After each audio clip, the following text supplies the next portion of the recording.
اس channel کے ذریعے پیش کیے جانے والے مختلف دینی پروگراموں سے فائدہ اٹھانے کے لیے ہمارے اس چینل کو آپ خود بھی سبسکرائب کر لیں اور نئی ویڈیوز کے نوٹیفیکیشن کے لیے بیل آئیکن کو پریس کر لیں اور ساتھ ساتھ دوسروں کو شیئر کر کے ثواب جاریہ حاصل کریں۔ ایک سوال یہ ہے کہ فرض نماز کے بعد دعا مانگنا جائز ہے یا نہیں ہے؟ مسئلہ جائز ناجائز کا ہے ہی نہیں، دعا تو ہر وقت مانگی جائیے، جتنی دعا مانگے اتنا کم ہے۔ دعا کا مطلب بندہ اپنی ضرورتوں کا اظہار اللہ کے سامنے کرتا ہے، اور قرآن مجید کی آیت کے اندر اللہ تعالیٰ فرماتے ہیں ان الذین یستکبرون عن عبادتی سیدخلون جہنم داخرین، یقیناً وہ لوگ جو میری عبادت سے تکبر کرتے ہیں وہ ذلیل و خوار ہو کر جہنم میں داخل ہوں گے۔ بعض مفسرین کرام نے یہ فرمایا ہے کہ یہاں عبادتی سے مراد ای دعائی بھی فرمایا، یعنی وہ لوگ جو میری عبادت سے تکبر کرتے ہیں تو وہ ضرور بضرور، یعنی اور یہاں عبادت سے مراد دعا ہے، یعنی جو میری دعا سے میرے سے مانگنے سے تکبر کرے گا وہ جہنم میں ذلیل ہو کر داخل ہوگا۔ اس لیے مسئلہ یہ نہیں ہے کہ دعا مانگنا جائز ہے یا نہیں ہے، یہاں جو اختلاف پیدا ہوا ہے یہ لوگ افراط و تفریط کے اس وقت لوگ شکار ہیں۔ حدیث پاک کے اندر رسول اللہ صلی اللہ علیہ وسلم نے صاف فرمایا لا يرد الدعاء بعد صلاة المکتوبہ او کما قال، یا کچھ الفاظ کے فرق کے ساتھ دوسری روایات بھی آئی ہیں کہ وہ مواقع جہاں دعا رد نہیں ہوتی، جہاں دعا واپس نہیں کی جاتی، اس میں سے ایک فرض نماز کے بعد کی بھی دعا ہے۔ مسئلہ یہ ہے کہ کیا اجتماعی دعا ہر نماز کے بعد اجتماعی دعا ثابت ہے یا نہیں ہے، یہ ایک مسئلہ ہے۔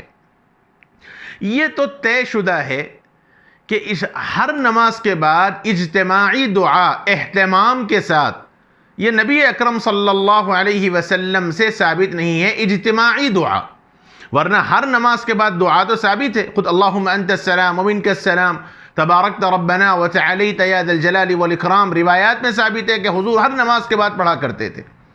اس لیے اجتماعی دعا کا مسئلہ ہے۔ بعض لوگ دعا کے سلسلے میں اتنی سختی برتتے ہیں، وہ یوں کہتے ہیں کہ یہ دعا نماز کا حصہ ہے، گویا اگر دعا نہ کی جائے یا کوئی آدمی اپنی ضرورت کے واسطے دعا کیے بغیر اٹھ جائے تو ایسے گھورم گھور کرتے ہیں اور ایسا گھور کر دیکھتے ہیں جیسا اس نے بہت بڑا جرم کر دیا ہو۔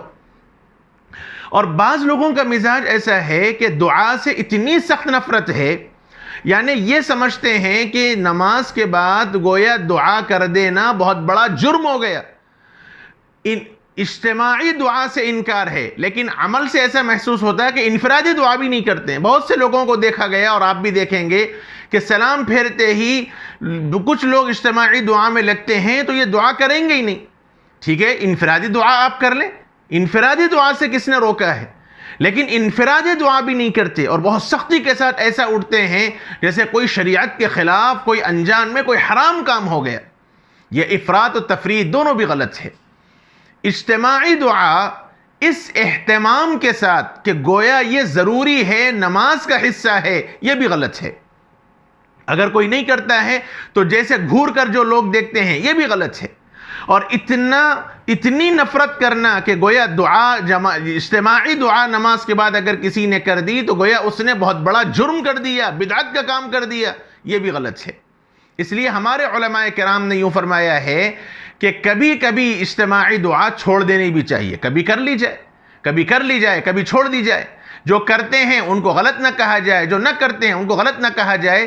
بہرحال ہر دو طریقے صحیح ہیں، لیکن یہ کہ اتنی شدت دکھانا، کرنے والے نہ کرنے والے کو برا سمجھیں اور نہ کرنے والے کرنے والوں کو برا سمجھیں، یہ دونوں طریقے بھی غلط ہیں اور اس سے احتیاط کرنا چاہیے۔ بہرحال نماز کے بعد دعا تو ثابت ہے، اس سے انکار کسی کو نہیں ہے۔ رسول اکرم صلی اللہ علیہ وسلم کا معمول ہے دعا کرنے کا، بس اختلاف اس بات پر ہے کہ اجتماعی دعا ہو سکتی ہے یا نہیں ہے، وہ تفصیل اس عاجز نے آپ کے سامنے رکھی ہے۔ اس لیے اس مسئلے کو کوئی مختلف فی بنانے کے بجائے، اس مسئلے میں شدت سے اختلاف کرنے کے بجائے آدمی انفرادی طور پر دعا مانگے، اور دعا ضرور مانگنی چاہیے۔ اللہ تعالیٰ کے سامنے عاجزی انکساری بندہ نہیں تو کون کرے گا؟ مولا کے سامنے اپنی عاجزی انکساری کی دعا کا اہتمام ضرور کرنا چاہیے۔ جو لوگ اجتماعی دعا کے قائل نہیں ہیں، جو لوگ اجتماعی دعا کے قائل نہیں ہیں، یعنی نماز کے بعد اجتماعی دعا کو بدعت سمجھتے ہیں، ان سے بھی یہ درخواست ہے کہ ٹھیک ہے، اگر آپ کو اجتماعی دعا سے انکار ہے تو انفرادی کر لیجئے۔ نماز کے بعد دعا تو ثابت ہے، لیکن اکثر دیکھا یہ جاتا ہے کہ نماز کے بعد دعا کرتے ہی نہیں ہیں، فوری اٹھ کر چلے جاتے ہیں۔ اور جو لوگ دعا کو کرنا چاہتے ہیں وہ اتنا اہتمام کرتے ہیں، اتنا ضروری سمجھتے ہیں، گویا وہ دعا نماز کا حصہ ہے، اگر کوئی اٹھ کر چلا جائے تو اس کو برا سمجھا جاتا ہے۔ یہ طریقہ بھی غلط ہے۔ ہماری مسجدوں میں جو اجتماعی طور پر جس انداز سے دعا مانگنے کا اہتمام کیا جاتا ہے، مناسب یہ سمجھ میں آتا ہے جیسے فقہاء نے کتابوں میں صراحت کی ہے کہ کبھی چھوڑ بھی دیا جائے، کبھی دعا کو ترک کر دیا جائے، تاکہ حقیقت لوگوں کے سامنے آ جائے کہ دعا ضروری نہیں ہے، دعا نماز کا حصہ نہیں ہے۔ اب یہ مسئلہ کہ دعا شروع کیوں کی گئی؟ جب حدیث سے ثابت نہیں ہے، حضور نے اجتماعی دعا نہیں کی، تو یہ دعا آئی کہاں سے؟ اس سلسلے میں اس عاجز نے کچھ تحقیق کی ہے تو اس نتیجے پر پہنچا ہے کہ پہلے زمانے میں علم کی کثرت نہیں تھی، عام طور پر لوگ کم علم تھے۔ امام مسجد نماز کے بعد جب اجتماعی دعا کر دیں تو لوگ آمین کہتے تھے تاکہ دعا میں وہ شریک ہو جائیں، تو وہ دعا مانگنے والے بن جائیں۔ اس اہتمام کے ساتھ یہ دعا کا سلسلہ شروع کیا گیا اور اس میں کوئی حرج بھی نہیں۔